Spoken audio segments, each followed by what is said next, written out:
Welcome to the Coach and Coach podcast. We are back. Man, we are rolling, man. We got episodes rolling every time, every week, every moment. Anytime you need us, we are here. But welcome to the Coach and Coach podcast. The guy beside me is the gap knowing, play calling offensive coordinator, now soccer coach of the year, is Coach Benji in the house. And I am along for the ride. I'm your defensive coordinator running a 5-2 cheat cover 3. You call it a 3-4, but I'm old. It's a 5-2.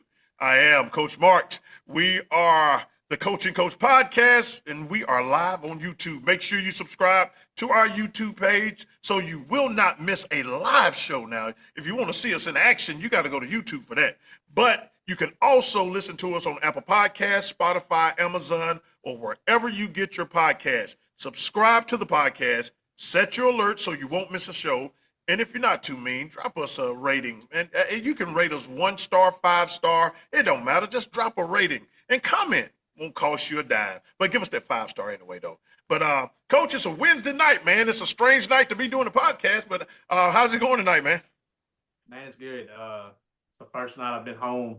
We've been playing soccer and coaching soccer, and I've kind of wore out. I didn't realize it's 6U. I'm still really competitive and try to do my best coaching job. So I gave a lot of directions last night. Didn't really know what I was doing, but it's good to be here. And I'm looking at that picture back there. Like, y'all always talk about me with the refs, and it's good to see, some truth coming to light. It wasn't always me.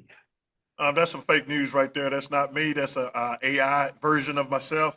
I don't know where I got that picture from. I'm trying to help Coach Jackson because, as you can see, it's his hand up there. He's the one doing something crazy. I'm trying to help him out. But, Coach, we ain't going to bring up the things that you have done, Jay-Z George, but I'm going to leave that alone. I'm going to leave that alone tonight. But, man, we are rocking and rolling tonight, man. The reason we're on tonight is because we got a football game tomorrow. We have a football game tomorrow night. The Bruce Trojans will be taking on East Union Sea Urchins, whatever their name is. I really hate their colors, man. If we got any East Union fan, I'm sorry, but those colors, man, they do something to me. But hey, you are what you are, and y'all have been a headache for me in girls powerlifting for the last 10 years. So I got to get my lick back one way or the other. So I'll take this way. But man, we're gonna get this show started tonight, man. And man, we got a lot we want to cover tonight. And as you can see, man, I'm trying to get more professional. Got my little buffer over my mic, man. And I think, Coach, you about to upgrade your game too, man. Yeah, I'm hoping that whenever the next show is, we'll have a lot better setup than a little, plug and play mic. But I'm excited about that, and I'm hoping that, if it comes in early or any of the upgrades happen quick, we may have to do like some kind of surprise something, just throw it together, get on here. Because I'm excited to mess with it. Well, if we got to test it out, man, we'll just test it out. Man, we got to give Coach Chase Clark the MVP of the talk show, man, because, man, his episode has been crazy. And I went back and listened to it. I did not realize how crazy y'all stories was. And man, y'all are some strange individuals, man. y'all were funny, man. But just to hear those stories, man, it was pretty cool. Just to go back, even myself, I go back and listen to them. And one of the things that people were bringing up is the story about Alan Clark, man. And it's like a lot of people didn't realize because he come to me today. He said, Coach, I have learned no. He said, because Coach, man, one thing I give it to him, anytime you ask him to do something, Coach Alan Clark would do it. But I think he got to that point now where he said, well, I've learned how to say no. And I was like, Coach, man, congratulations. Thank you for joining us because I've been knowing how to say no. I will say no in a heartbeat. And man, I think he's getting to that point where I want to be at, but he's in a different situation than I am. He's almost at the end. I still got a few more years to go. But we're going to get started, man, with our first segment. And man, I tell you the truth. I'm going to go ahead and play this. Across the country. You ready to go, LeBron? Where's the powder? Left it at home. LeBron, fans want to know where you're taking your talents this year. What's your decision? In this fall, Man, this is tough. In this fall, I'm gonna be taking my talents to Hennessy VSOP. VSOP. This man had me thinking the whole day that he is about to retire. Coach, I text you, man. I said, Coach, you got to be ready. We might have to go on because I think LeBron is retiring. Man, he tricked me. I bought the sauce, man. Man, he tricked several people. I saw where some people from LA, well, a man from LA is suing him for $865 worth of damages. Tickets to the last regular season. Oh man, he bought the tickets before. Bought tickets before the announcement. Oh man. Well, I'm telling you, man, he had everybody fooled. He had even John Morant everybody was tweeting, and I'm just thinking, man, like I'm in class, like, man, I can't wait till 11 o'clock get here. Like I'm shaking like I'm fiending over here. It was like 10:30, and I was like, man, it's almost 11 o'clock. I didn't even care about the class no more because LeBron is about to announce that he is about to retire, and he didn't. He did a freaking Hennessy commercial, and he had us all trying to figure out, had me trying to figure out. I thought it was a big announcement for real, man. Yeah, you had kind of got me on that train. For some reason, I got on Twitter, and Twitter was talking about how everybody on Twitter was like, this is going to be some promotional ordeal. When they said this was the day before.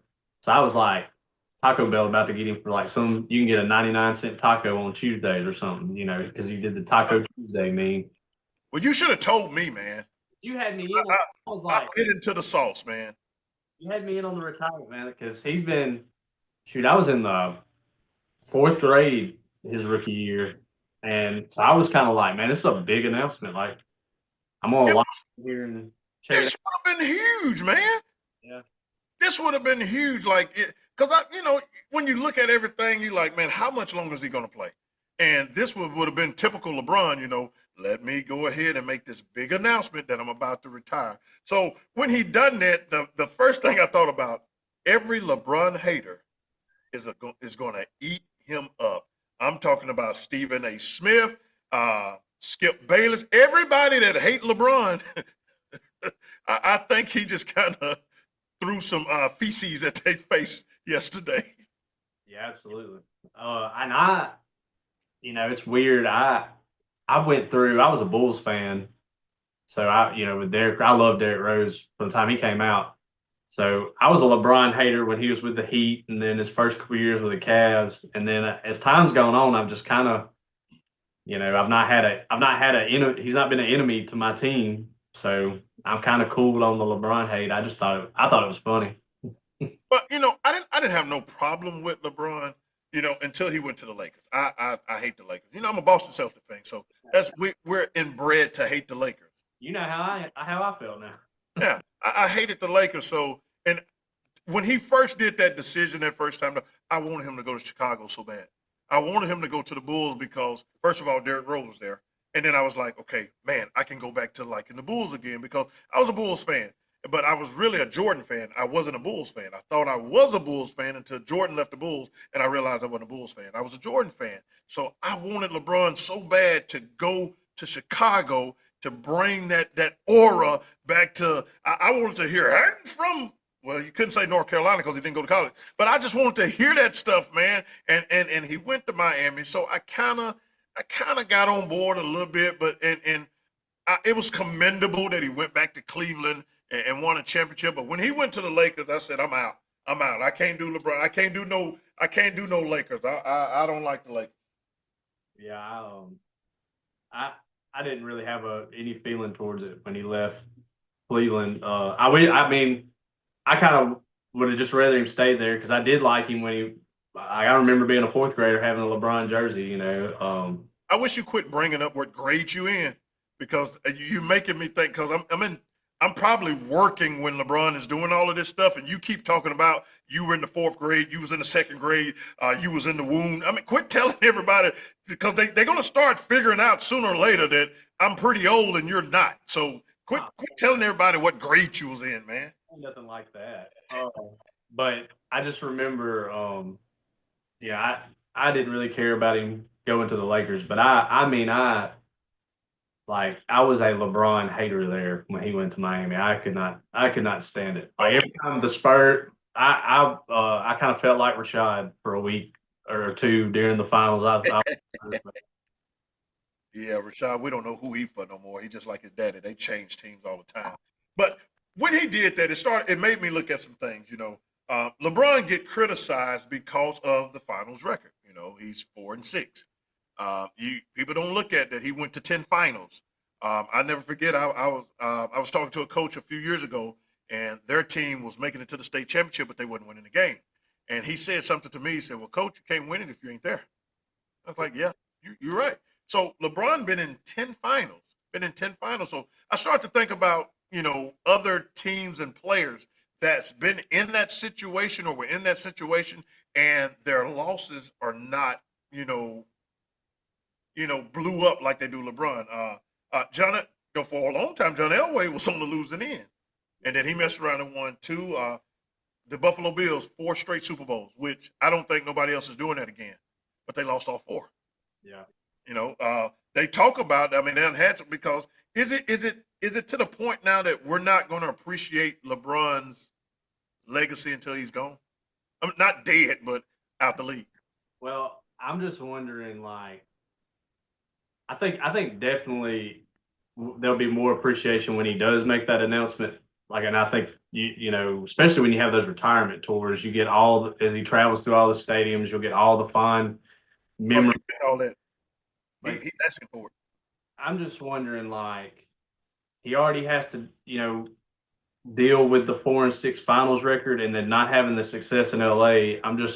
That he wants to have. I'm just wondering if the longer he stays in the league and is not, because the league's getting younger, and it's new stars are emerging every year.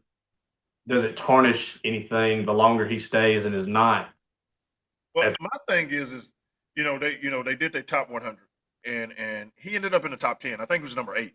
Yeah. Now that is ridiculous that him at his age. Crap, coach. If I play one teacher versus student right now, I'm going to need about 3 or 4 weeks off because I played last year and I was in pain. So the one thing that really there are some players that, man, if you don't go back and look at the video, you don't realize they were there.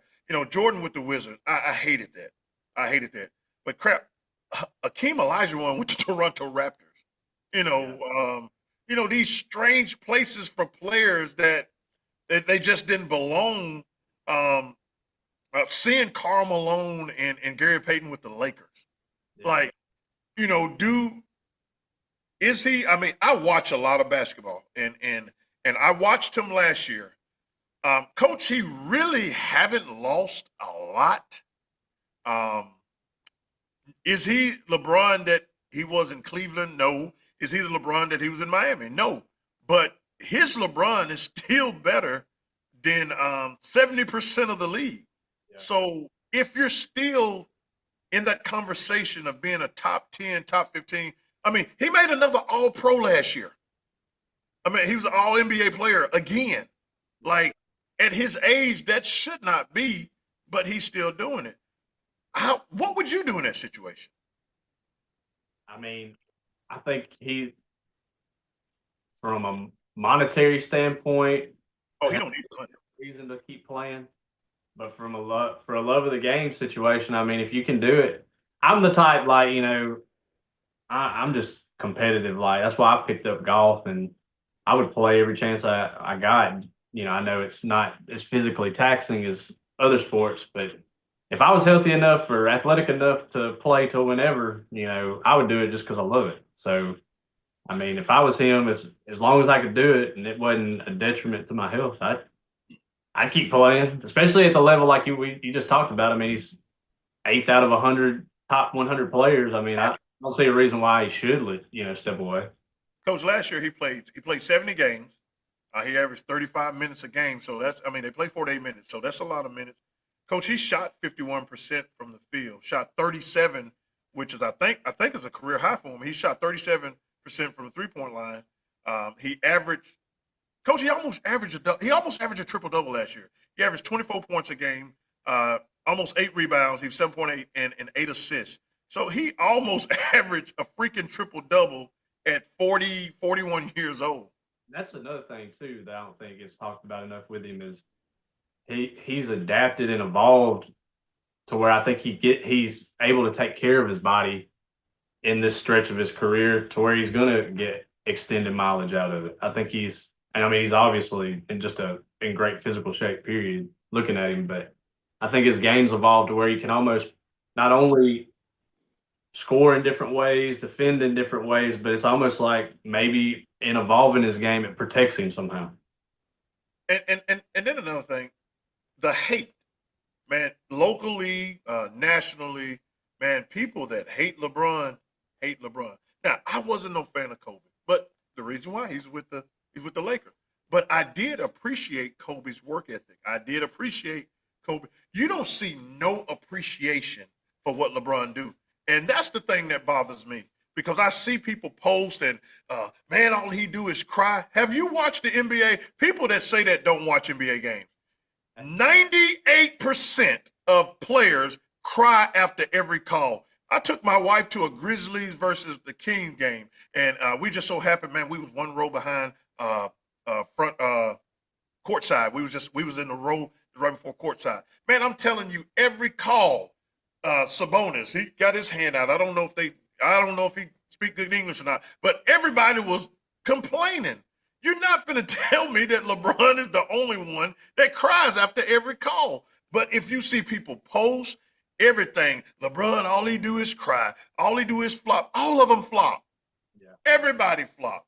And the one thing I can say about him, he don't waste time. I think we do more trying to people so like Shannon Sharp or Gilbert Arenas. I think they do more of trying to defend him. I've never saw LeBron try to defend nothing he done. He let people talk and he just go on. Yeah, and I kind of wonder, were we getting to a place where it was less hate and more appreciation in the second Cleveland stint, and then it kind of, because I felt like that's when it kind of changed for me back, and I always felt like he was thought a lot more fondly of in that second stint, and then it seemed like it just turned right back around when he became a Laker. I think at one point he was trying to catch Jordan, and that's why he made that move. But then I think, once he saw the financial aspects of being in LA, it made more sense just to stay in LA because I do believe that, and he should have. I mean, that year that everybody was hurt and he was the only one doing crazy numbers in the finals. Golden State don't get Kevin Durant, they might swing off 3 championships in Cleveland. Yeah. Kevin Durant saved Golden State because if he don't go to Golden State, that's why a lot of what Pat Bev said, they might be mad at Pat Bev when they was talking about Stephen Curry's championship. But if you're going to hold LeBron under the same light when it comes to championship, then you got to hold Steph there too. Pat Bev said it. He said, Steph, the Cavaliers were hurt 1 year. He had KD 2 years, and he had a hurting Boston Celtic team. So if you're going to hold LeBron in his championship, if it wasn't for D Wade and Bosh, they wouldn't have had it. Or I hate when they talk about Kyrie made the shot. If LeBron don't make that block, if he don't make that block on Andre Iguodala, then you don't even get that shot. And they forget the games that led to Game 7. He went ballistic. They were down 3-0, and he went ballistic.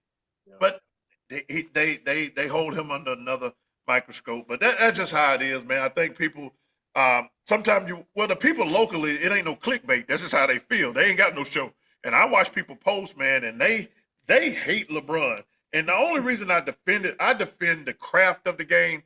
I don't defend him because he's a Laker, but I just defend the craft of the game because I love the game. I watch the game all the time.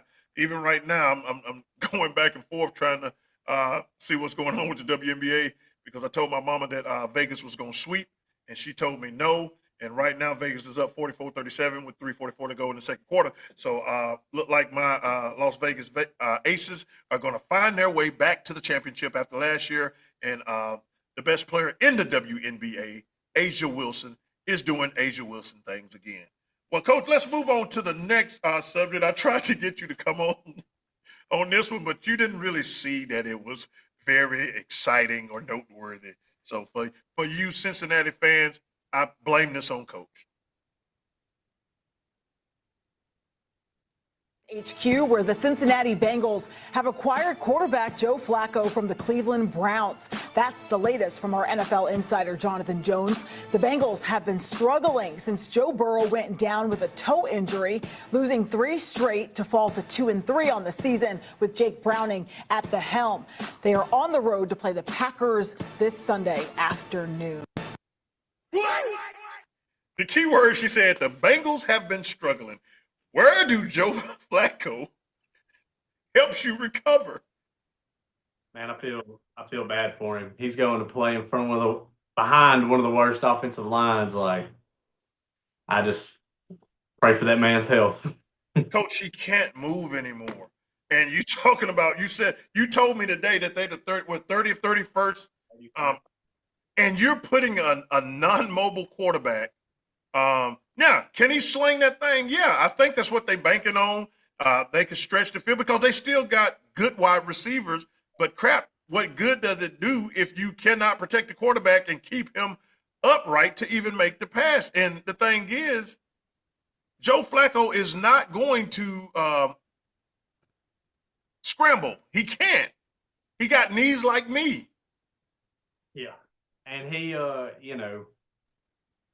just think it's crazy too that maybe, he's one team away from playing for every team in that division. He's got to play for, if he somehow gets to the Steelers before it's all said and done, that man will have played in an entire division. So looking at this trade, did we, local people, us, me and you, just the barbershop talk, media, did we overplay the Shador hate in Cleveland? Or did they have this strategic? Because to me, if Shador is a distraction, like everybody's saying he is, why not ship him to Cincinnati?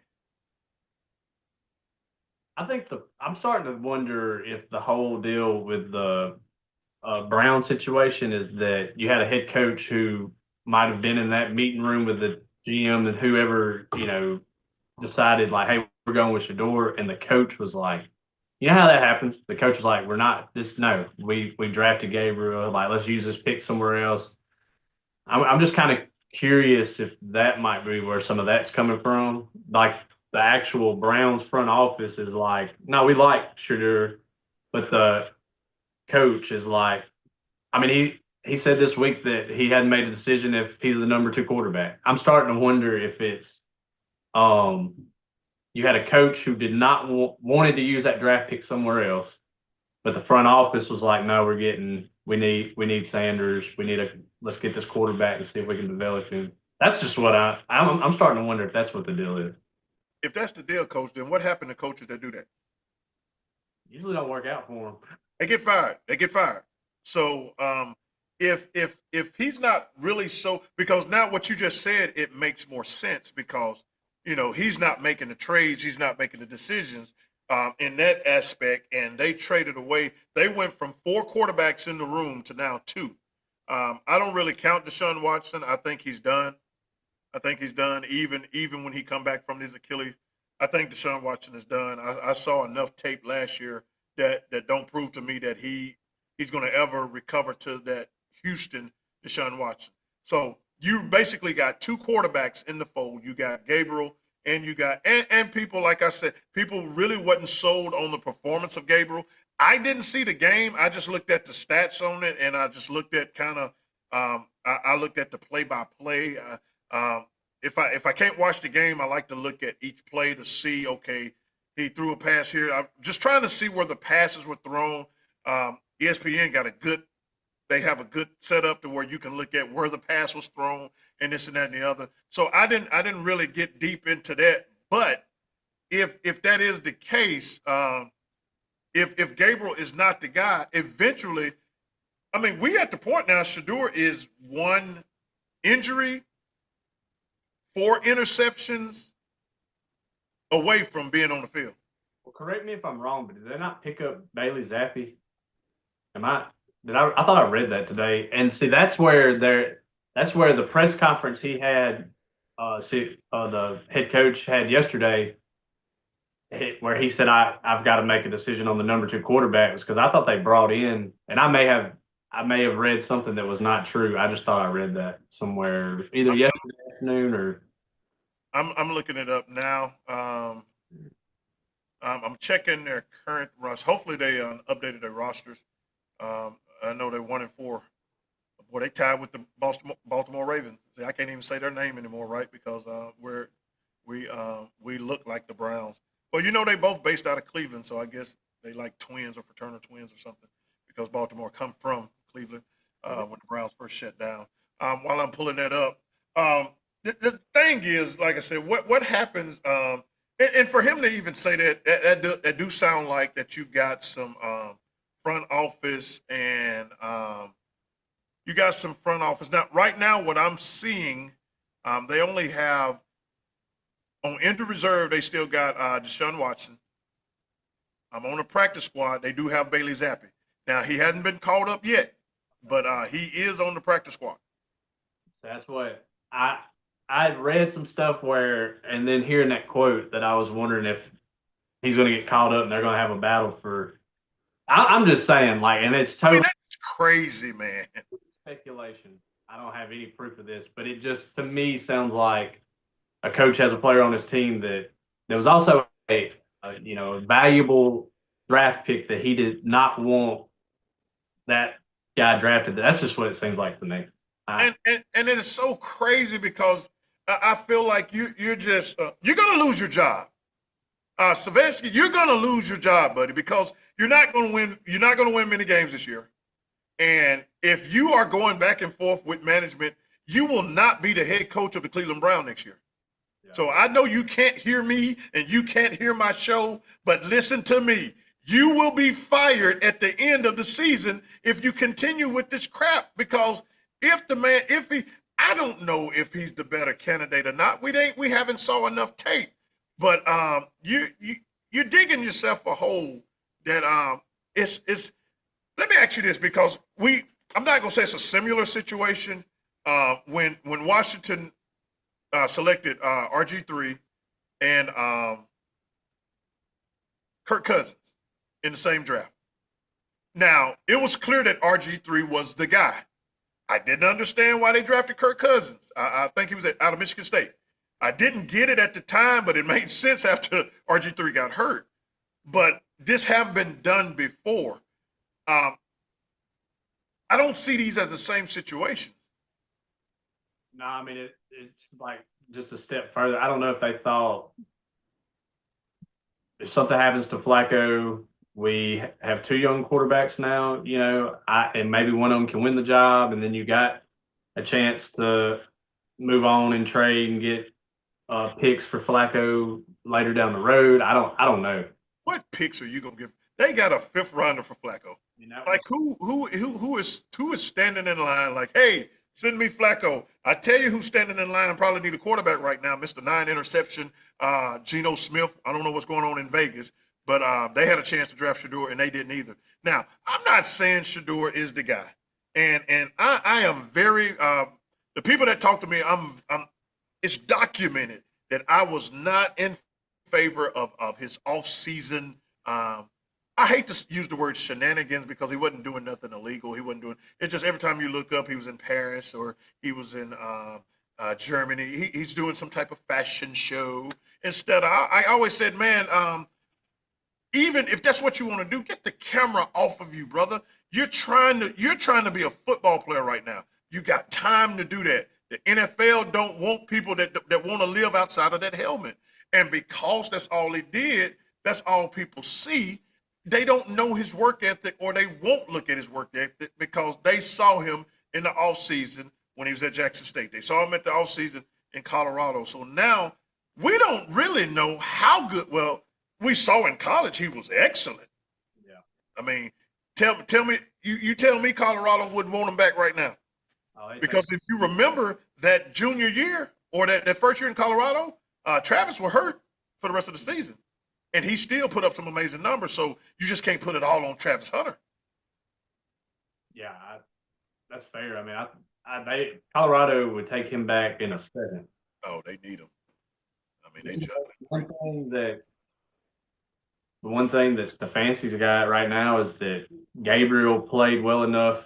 Yeah, it wasn't an outstanding performance, but for a rookie quarterback, he's buying time. He can ride with Gabriel till he messes it up. So I don't know where it goes, but I think that Gabriel was Stefanski's guy, and that's why he's going with him. I think that the front office wanted Sanders. Well, I've been in it. I don't care where you work at. Front office will win that situation. Well, Coach, we got a new segment that we're doing, and we tried this a few weeks ago, but we call it. My favorite word when things are not favorable is "what the heck." I don't cuss, so I had to come up with different things that I can say. I used to use Sam Thunder, but that was Coach Ferguson's favorite word, so I don't want to use his. But usually, if you was on our sideline, you heard "what the heck" a lot because we were in a lot of "what the heck" moments, whether it be offense, defense, special teams, or just even getting off the bus. It was always "what the heck," man. You fell off the bus. We knew that the time that guy right there behind me, let me point to the right one, Chris Davian, left the tape. When he's supposed to have been over the managers, he leave all the rapping tape in Bruce. So we're all the way. Where were we at? Jay-Z George. I think so. We was in Jay-Z George with no athletic tape. Long road trip. It was a long road trip. I do remember. Yeah. That. We get all the way there and we don't have no rapping tape because of him. I hope he's listening to the show. Thanks a lot, Chris Davian. So we had a lot of what the heck moments. So this segment, we want to give credit where credit is due. We have a what the heck moment. And we even got a soundtrack for it, man. We're gonna play the soundtrack first, and then we're gonna go to the what the heck moment because it's deserving of it. It's very stupid when I seen it, and I said he's a perfect candidate for the what the heck moment. So let's go ahead and play the intro to what the heck. What the heck? What the heck moment is brought to you by those two girls that you heard singing. That is Emma and that is Mary Alex. They were struggling with the national anthem, so I spiced it up for them. I said, "We gonna make y'all famous." So they are now the soundtrack for the what the heck moment. Let's play the what the heck moment. Didn't feel great about it, honestly. And so in the team meeting, I addressed it. I apologized to Omari, apologized to the team.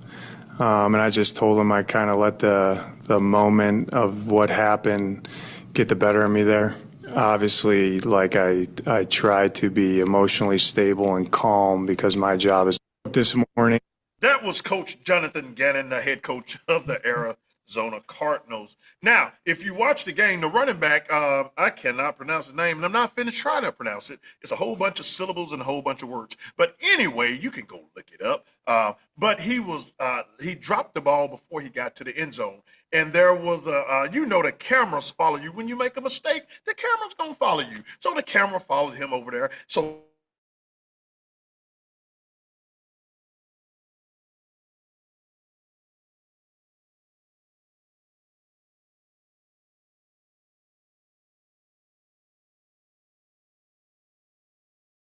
hands on me again. We're going to be fighting on the sideline. So this man decided to grab a grown man punch him or whatever he did, push him on national TV, and he decided to give this half-hearted apology and how emotions got the best of me. And Coach, have you, man, I just don't, if my principal came and pushed me, I don't know how I would react.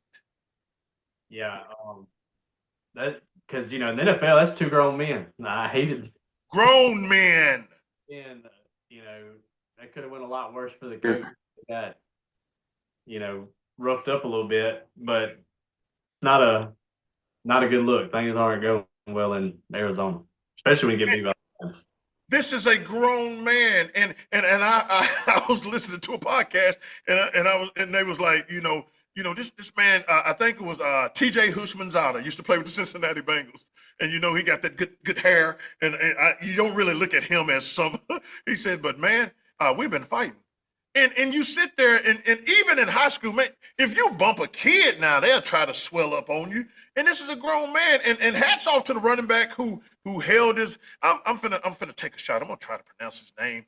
Y'all bear with me. But hats off to him not reacting off of it, because and he's a rookie. And they made a valid point.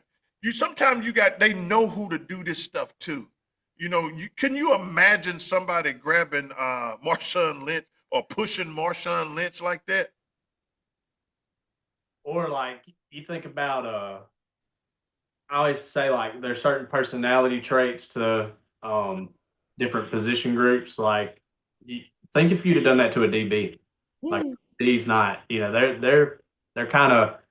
They think they are alpha dogs, like shut you down at any moment. They got that mindset. Or receivers the same. Like running back, probably one of the better positions, I guess, as far as personality traits of a position for that.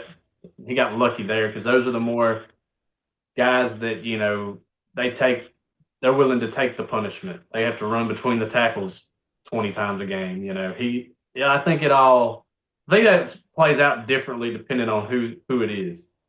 So I'm gonna tell you right now, and I don't know. We see, I got hot just thinking about it. All right, the running back name is Imari Demercado. He's from TCU, and if you get a chance, just YouTube it, you'll find it. And for him, it's some things you just can't do, because there's cameras everywhere, man. There's cameras everywhere. And you doing that now. We have seen where Travis Kelce and his coach bump into each other, but that's their little deal. They do that. That's how they communicate with each other. And you saw where Travis come by and bump him intentionally, and then he'll come back and he'll bump. They do that and they'll talk about it. But for him to react the way that he reacted, and you're 2-3. You're 2-3, and you shouldn't be 2-3, because y'all got Kyler Murray listed at 5'10". Kyler Murray is 5'8". We the same height. But anyway, and I weigh more than him. So maybe I'm the next NFL quarterback for the Arizona Cardinals. All I got to do is, I can't run no more. But still, you just don't grab no grown man like that, because now what if he would have just turned around and clocked him, and then he would have got cut? He'd been out of a job. Not only out of a job, just a good example. I finally heard the story about Latrell Sprewell and PJ Carlesimo. Now, Latrell Sprewell, many people didn't know, I named my son after Latrell Sprewell. Don't know why. His name was supposed to be Latrell Sprewell Marks. They stopped me from doing it, so it ended up being Alexander. So kudos to them. I'm glad they stopped me from doing that. But the real story, if you go look at the documentary, a lot of people don't talk about what PJ done. How PJ continued to pick on Latrell Sprewell, just continued to do, and he just kept on. And then Latrell Sprewell had enough. And when he done what he done, he became a pariah, while PJ get to walk off scotch-free as the victim, but PJ Carlesimo was not a victim in the situation. So it's unfortunate that if Demercado would have done something back, he'd have been cut or out the league. When nobody touched him, he'll been known as a diva. He's uncoachable. He's a cancer in the locker room.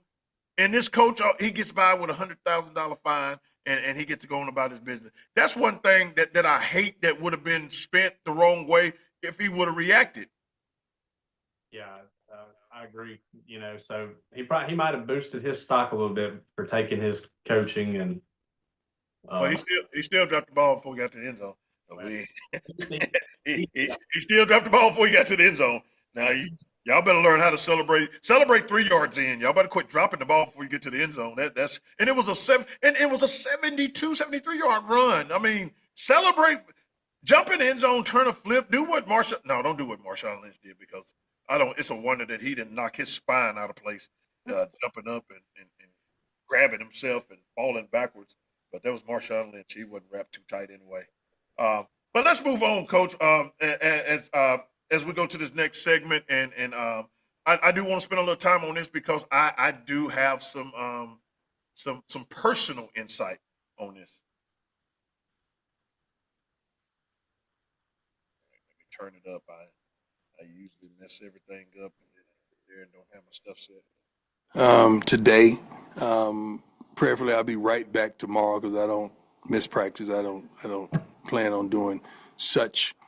But it is what it is, and we found what we found. We knew what it was. So I have a wonderful team of doctors in UC Health and a wonderful team of trainers here to make sure and ensure my health. Having a procedure. That was Deion Sanders. He had his 16th procedure to clear out blood clots in his leg. 16th. I found the story in 2021. He had surgery for a dislocated toe and nerve issue. Due to that surgery, he had complication and started to develop blood clots. And ever since that surgery, he's been having blood clots. Now, the doctors had recommended that because he was having so much trouble in that area, to amputate his leg from the knee down. Deion refused. So they ended up cutting off 2 of his toes that was not getting it. The toes that they worked on for the nerve damage was not getting. So he got that done, but he continued to get blood clots in his leg, and he have had his 16th surgery on the blood clot issue. And we kind of touched on it on this weekend show. But Coach, man, that is tough. It is, and you kind of wonder, like, can they not put him on some kind of thinner that would kind of curve some of that? Like, I just feel like, that's tough if every once in a while you're just going to keep having to go into surgery. Like, that's just I couldn't imagine having that many operations done in that short of time, and then not, knowing when the next one's going to be or if you fixed it or not. His regimen is incredible. Like, what they have to do to his legs just to get him to function is, it's now become everyday life for him. And and one thing about Deion, he always upbeat. You can say he's playing it for the camera or not. I don't know. Maybe that's who he is. Maybe he don't have that type of fear in him. But as when you're looking at his sons and his daughters and his mom, his mom stay with him. At what point do you say, we got to get you in a position to where you're not, risking your life anymore? I think it all goes back to kind of like what we said with LeBron. Like, financially, he has no need to put himself through. Because coaching at that level is not only it's mentally, physically, spiritually draining, especially with the type of competitor that it takes to be on that level, like the grind of it. Yes.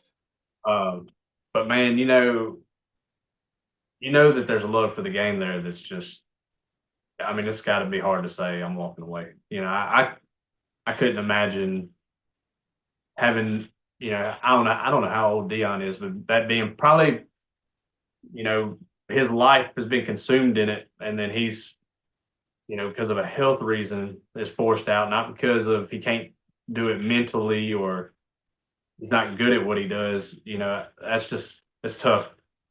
Coach, he turned 58 in August. August the 9th, he turned 58. And do you think this is the reason that he won't leave, because he don't want to leave under that mantra that I was forced out because of sickness or injury? If I walk away from this, I'm going to walk away from this. Well, it kind of, that goes back to being like an ultimate competitor. We're going to beat this, and I can leave on my own terms when I've defeated it. So I can see that. Coach, you have two sons and a daughter. I have three sons. My wife have four sons, so I got seven sons, and I have a daughter. And I was in this situation with my oldest son because I looked at this and I was like, okay, what decision do you make when their life is? A lot of people didn't know what my son dealt with as a player because he was the type of person that didn't want. I think you actually witnessed one of them, but he just didn't want nobody to know. I even had to make him tell his college coaches, I'm like, dude, you cannot hide this. But my son, he had seizures. He was diagnosed and started taking medication when he was like in the Trail was maybe 11. Now he had his first seizure when he was 10, and we really didn't know what it was, and they continued. And every time we would go to the doctor, they would not see it. And I think that when they finally seen it, he was in the ninth grade, so they would have made you be in the 10th. And I think y'all was at the weight room. And thank God Rashad was in there because, I had taught them what to do if he have a seizure. And I never forget, Coach Ray was so spooked that I remember Coach Ray calling me and I said, Coach, how long has he been down? And Coach said, about 10, 15 minutes. I said, Coach, he'll be dead if he had a seizure for 10, 15 minutes. But it scared, because I think what happened, they said he squatted, he racked, and he went into the seizure.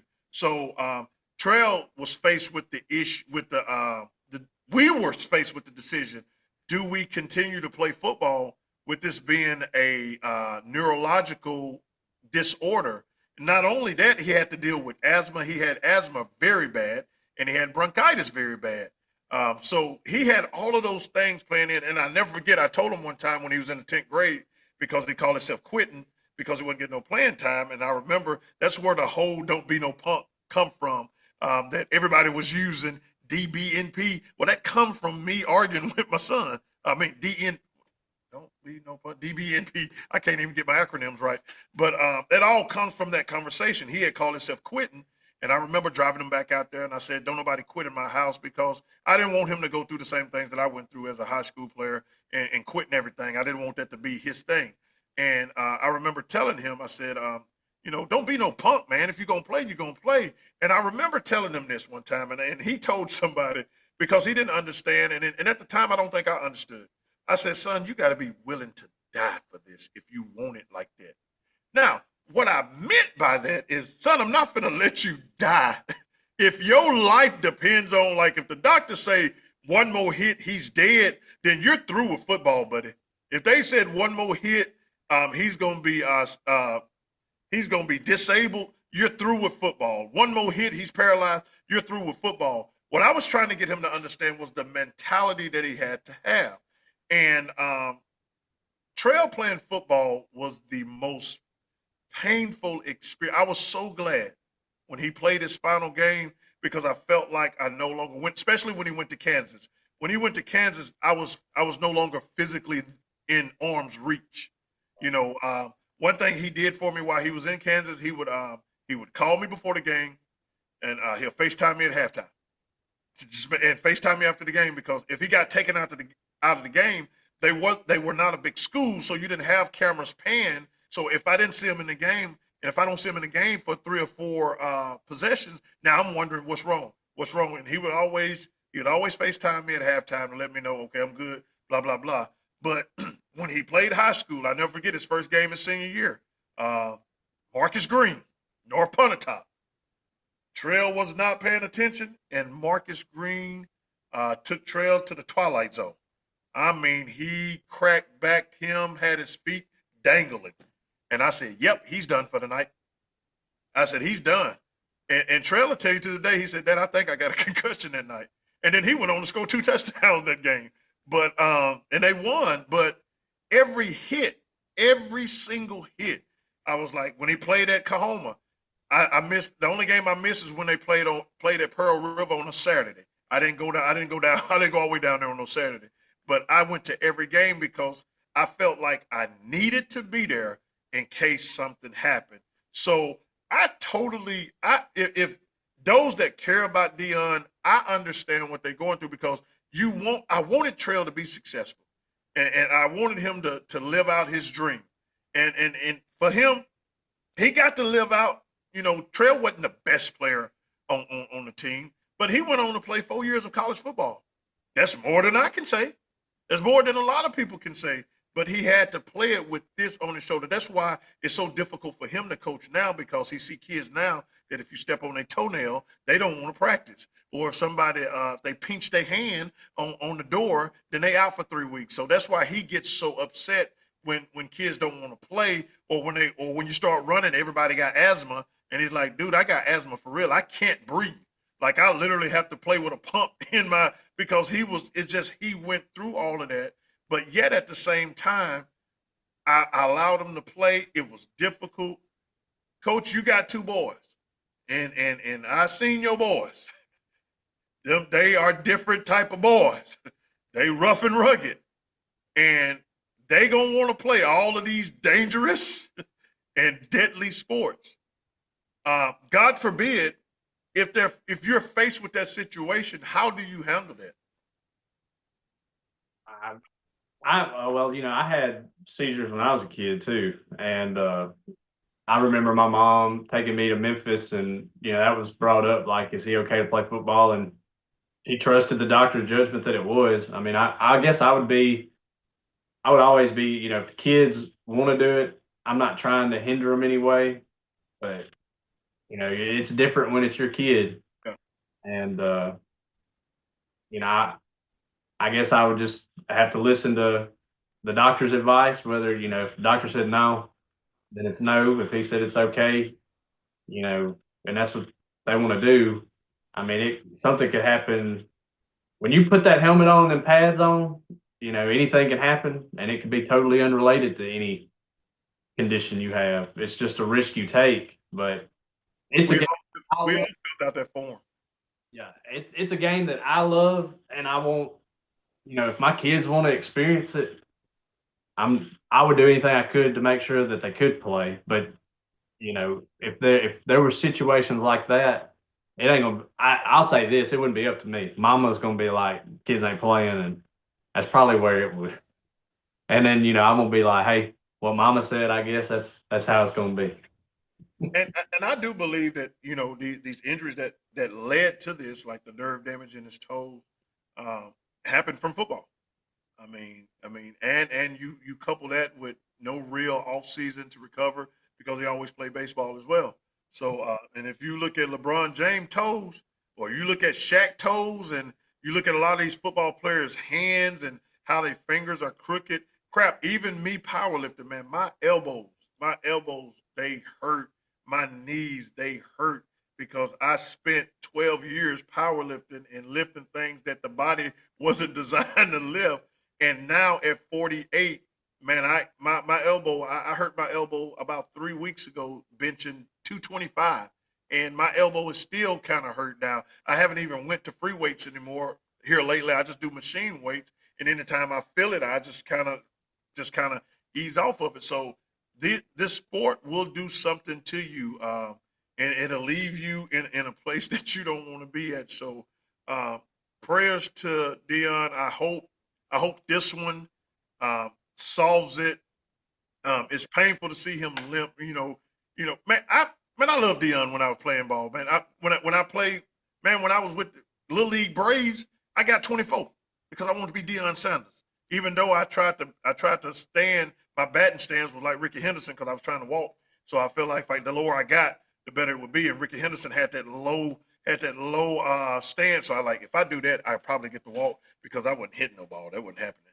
So everything crap. When I practiced, he was prime time. I was time prime. I was the reverse of Dion. So to see him, struggle health wise, because when we look at athletes like that, we don't think they're going to ever be in a situation where they're struggling with their health.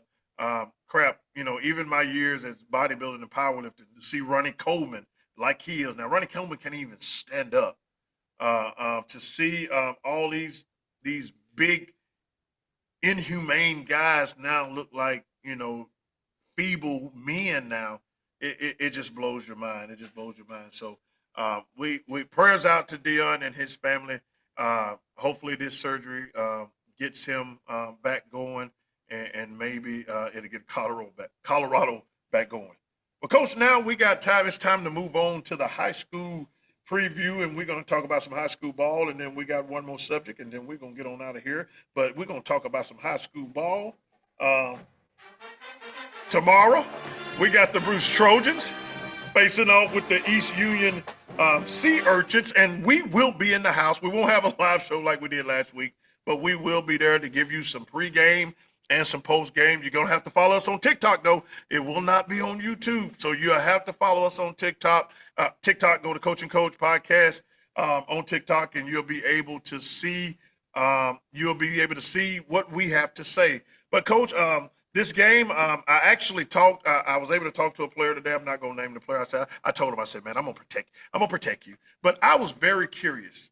Of how Monday went, because losing an emotional game like you lost, I was curious how Monday went. And the report he gave me, he said, Coach, it was the most motivated I ever seen this group.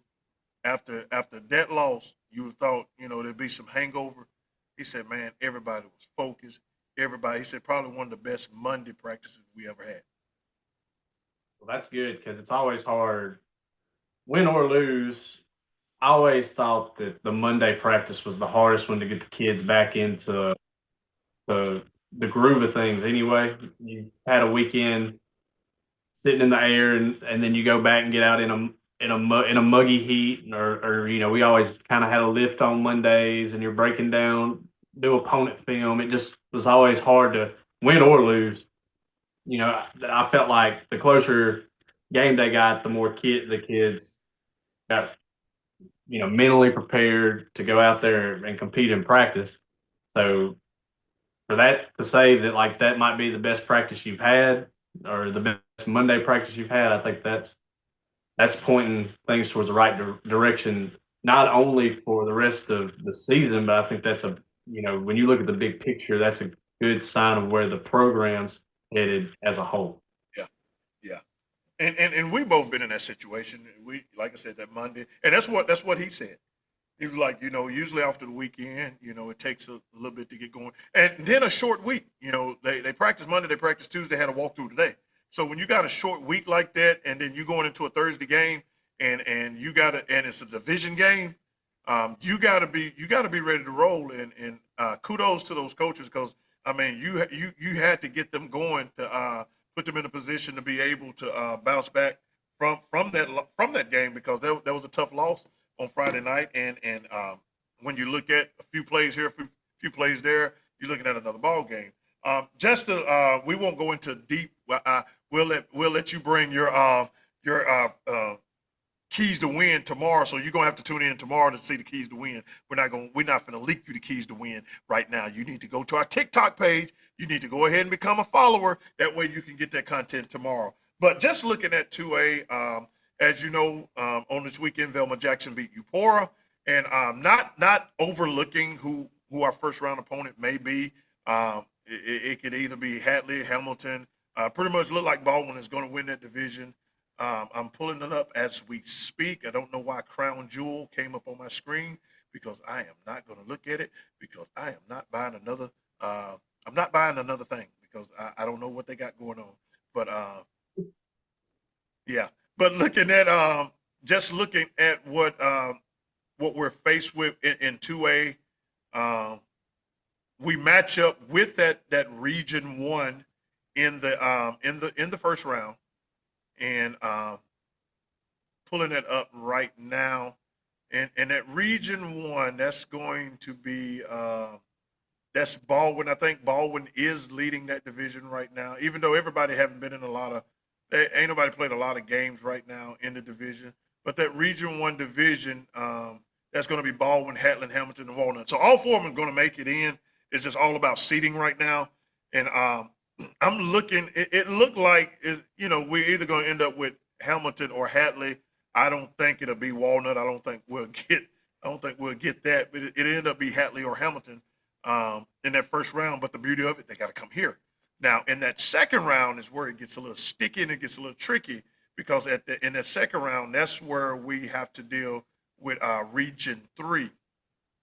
We go into Region 3. I'm pulling them up right now, even as we speak. I'm getting it up. There it is. Eupora. Let me click on them. Now, Eupora did lose to Velma Jackson this weekend, and that's going to put them in a slight bind. That's Region 4, excuse me, Region 4. So they do have 5 teams in their division. Eupora right now is currently third. And basically what we'll do, we'll get whoever, if that first or second seed win in the first round, then we would have to travel to either, we'll have to travel to that number 1 seed in that second round. So, and right now, I think it's a toss-up right now. East Webster is leading the way in that division, but you never know what might happen. You know, you don't know if Eupora might bounce back and it could very possibly end up in a 3-way tie with East Webster, Velma Jackson, and Eupora. So if that do happen, then you're looking at another situation. So Bruce we got, I ain't gonna say our work is cut out for us, but Bruce have a chance to make some noise and make sure you join us tomorrow for that in-game pregame. Join us for pregame and postgame. Cal City is going into a bye week, and I did want to ask you about that. How do you handle a bye week in high school? Well, I never had one. I think if it was me, I think you find a way to open up competition. Like, I'm not really worried about, like, I don't think you have to take 2 weeks to, obviously you're studying. I think as a coaching staff, you study your opponent. That'll be a division game for them, right? Next. So it ain't gonna matter. But yeah, you can just keep doing it to stay fresh, but it ain't gonna matter. I'm not saying that you go into 2 weeks of installing a game plan and practice. You may show them some looks on one day, but I think it's almost like you put, if you put an offensive, say we're going to try some things on offense. When I put my scout D on, instead of it being the next opponent's scout D, we get back in our defense so I can evaluate and see if they can compete for a chance to get some more playing time. I think that's how I would view it. I'm not saying we go out there and kill each other and beat each other down, but I would treat it as a chance to evaluate and see if we're missing anything where somebody could get on the field that could contribute. Now, I've been in that situation. I've been in that situation before. I did it in Coffeyville, where we was in that situation in Coffeyville where we had a bye week, and Coach, it was the most horrible thing that I had ever experienced because it just seemed like nothing. It just felt wrong. It felt like it was dangerous. I think, if I'm not mistaken, that was the week that we got Lee Chambers hurt because we went live and me and Coach Jackson wasn't supposed to go live, and we went live and he got hurt. And when Coach Baldwin left with Lee, you would have thought okay, let's chill out. But I was running the scout defense, he's running the scout offense. We got to talking, and you know how me and Coach Jackson are. We started being competitors, and we started using our players as pawns, and we had a full out scrimmage. And I was waiting for Coach Baldwin to call us and like, are y'all crazy? Because we had our starting quarterback.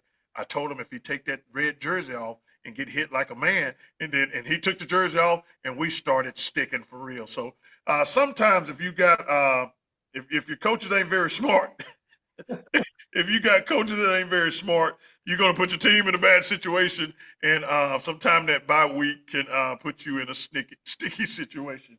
But I did want to go over the Max Prep's polls for this week. In Max Prep top 10, you got West Point still at number 1. Tupelo comes in at number 2. You got Madison Ridgeland Academy at number 3. Starkville is number 4. D'Iberville is number 5. Oxford checks in at number 6. You got Ocean Spring, number 7. You got West Harrison is number 8. Petal is number 9. And Brandon wraps up the top 10. When you look at the classification, in 1A, you got Cal City number 1. You got Hollydale Simmons number 2. You got Biggersville number 3. And it's looking like it's going to be a Cal City and Biggersville North Half championship.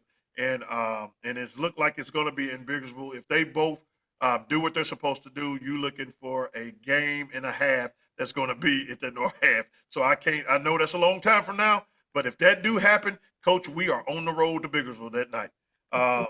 Taylorsville checks in at number 4, and you got Lumberton at number 5.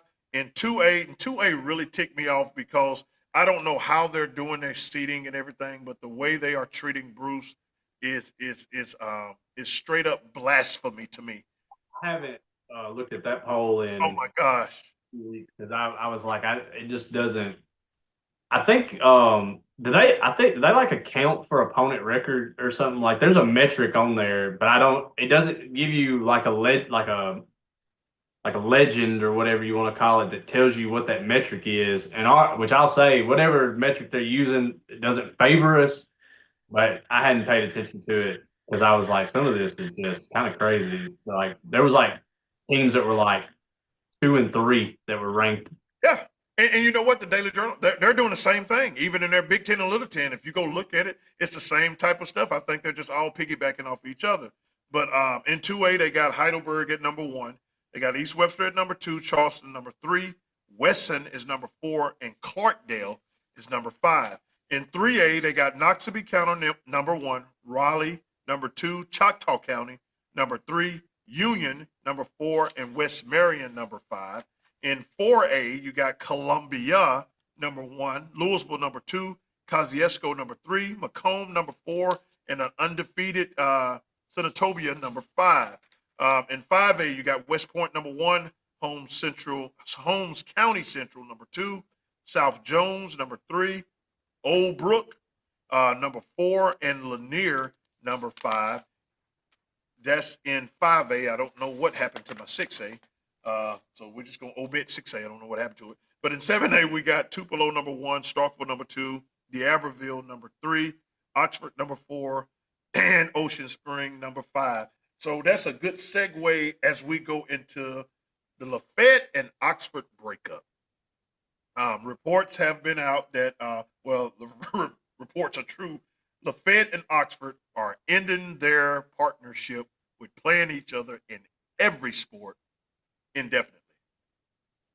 Yeah, the Oxford Lafayette Twitter beef is just crazy in general, talking about Oxford's annexing land and taking all the kids from Lafayette. Like there's some bad blood there. Yeah, it's rough. So if you don't like cussing, stay off of their pages because man, people, they are lighting each other up on that. Coach, before we get out of here, we need to go over college football this weekend, man. You got some numbers for us, and this is a segment that we call Benji's Dollars. Let me cue. I'm supposed to have the music queued up, man. This is a segment we call Benji's Dollars. Is he gonna help us this week in college football?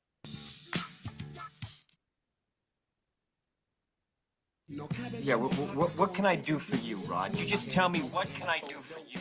Show me the money. Show me the money. Benji, you gotta show me the money.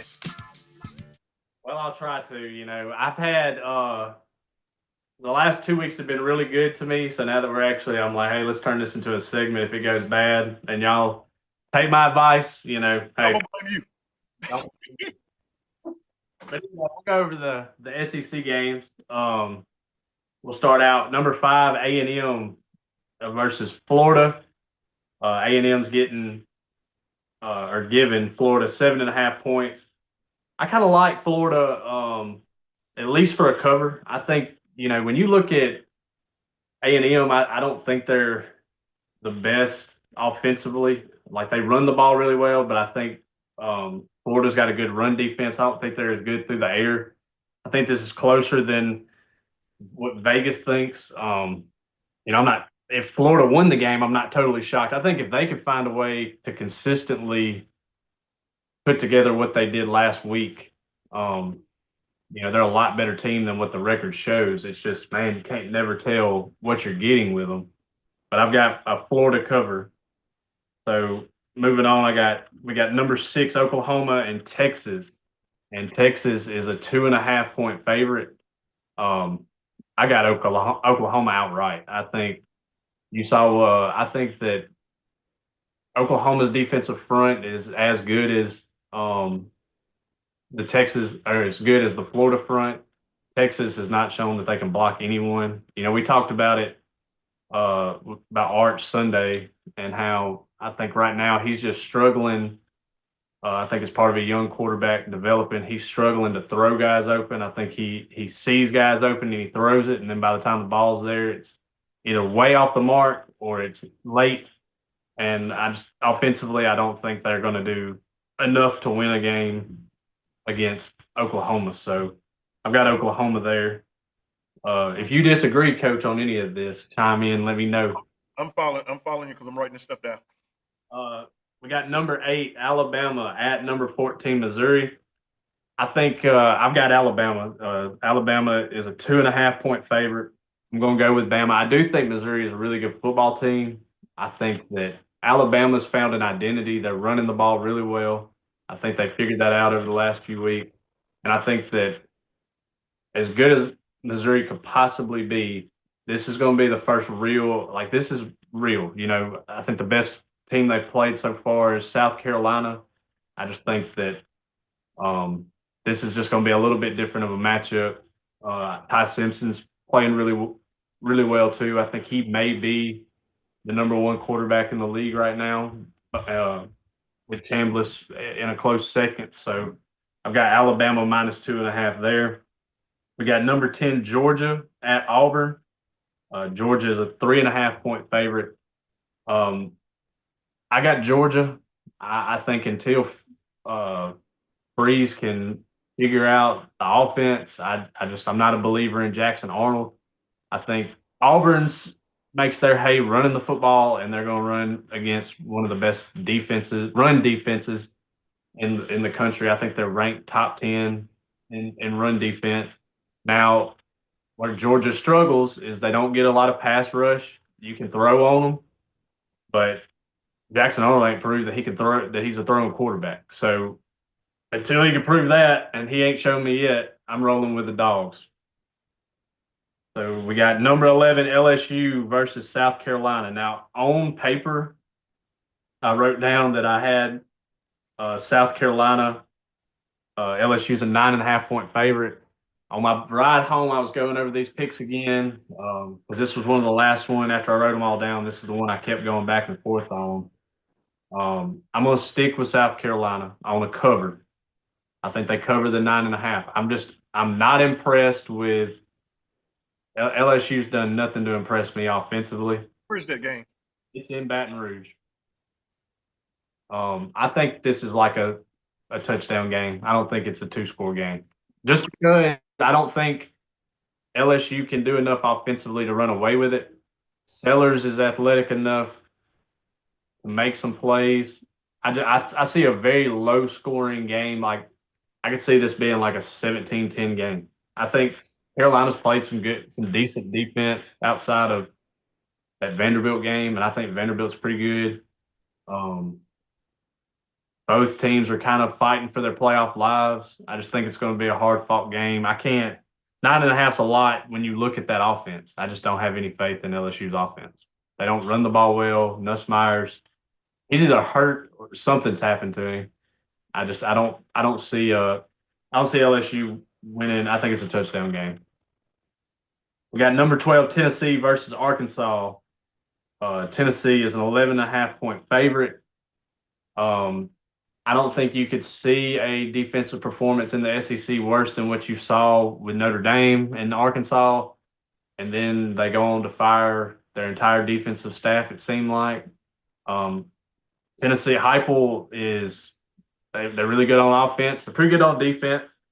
So I've got a Tennessee cover. I don't think that firing your head coach and then firing a lot of assistants I just don't see how you're going to change that defense in a week's time. I don't think it's so bad. I don't see a fix. And I think Tennessee's really good offensively. So especially with Heupel, man, he schemes it up. He's got good receivers. Aguilar's I would say he's probably the number 3 quarterback in the league behind Ty Simpson and then Chambliss. in my opinion. So I've got a Tennessee cover. And then the big line that I've struggled with with a lot too. We got number 4 Ole Miss, 11:45 a.m. on the SEC network against Wazoo. They're a 32.5-point favorite. And then, but I'm not betting with my heart. I've looked at the numbers. I've got Ole Miss covering the 32.5-point line because